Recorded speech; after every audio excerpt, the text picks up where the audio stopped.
Hi, welcome back. Tonight I've got a special video for you.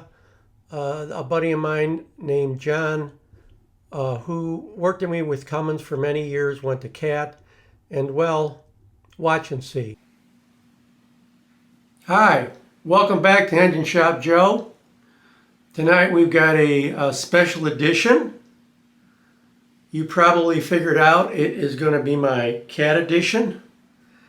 And first thing, I want to thank my buddy John for this nice cat hat. And he got me a couple of really nice cat shirts, one of which I'm wearing here. And John, I appreciate it a lot. Thanks so much. And John and I worked together when we worked at Cummins. And he, by the way, now is a cat man, just like my buddy Catman there.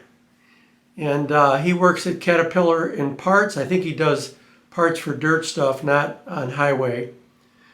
And I remember when we worked at Cummins together, John was the parts guy that if I needed something that wasn't made by Cummins, they were doing a special job on a motorhome or something, I could go to John and say, John, I need this.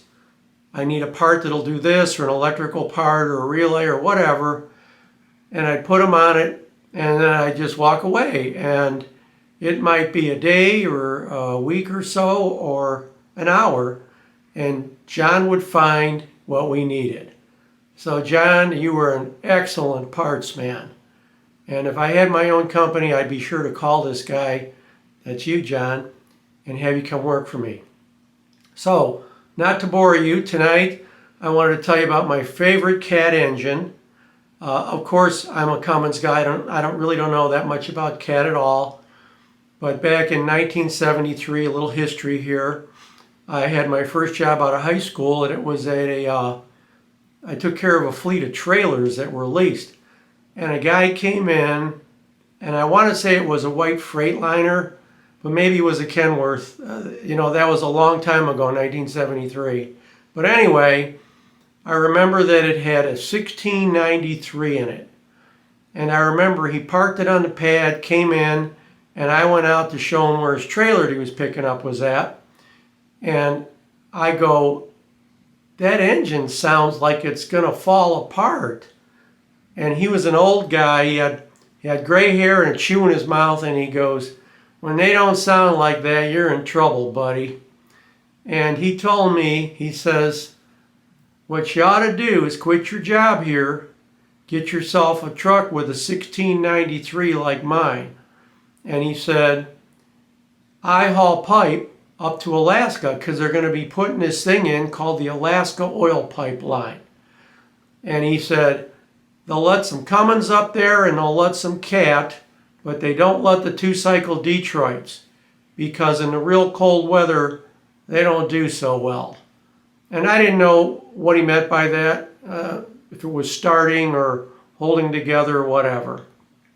But anyway, I remember that 1693, and he said it was 425 horsepower. And about 1975 or 6, I was working at a different place, and I remember a guy came in with a 1693. It was brand new in a nice cab over, and he drove it in the shop, and it didn't sound so good. And he came in, and our shop at the time was right behind the truck stops of what was the Truck Stops of America in Ohio, where 224, 76, and 71, that big intersection, there was 2 truck stops. And the company I worked for bought property behind Truck Stops of America, and that's where this cat came down because he came right out of the parking lot, right? He got up, he had a problem. And I remember jacking his truck up and looking at this thing and thinking, I have no clue what to do to this. And I said, there's a Caterpillar place about 15, 18 miles from here. Why don't you go there? And I remember he went there and he left his trailer in our yard, and he came back in about 4 days. And he came in and he says, man, I want to thank you for sending me up there to Ohio Machinery. He said, because they did some recalls on this engine, and they put in 6 new nozzles, and they did some other stuff to it. I don't know what. and he said it runs great now.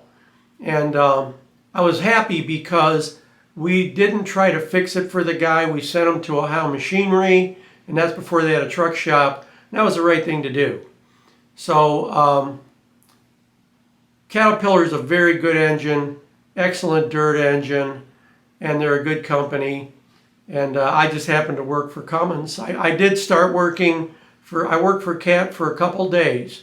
And I was between jobs, and I knew some guys at Cummins, and they called me up and they kind of coerced me to go there. That's another story. But anyway, so I did have a day of Cat in my blood, but that's it. So thanks for joining me on Engine Shop Joe. Got a lot of stuff coming up, and we'll see you soon. Thanks. Have a good night. See you later, John.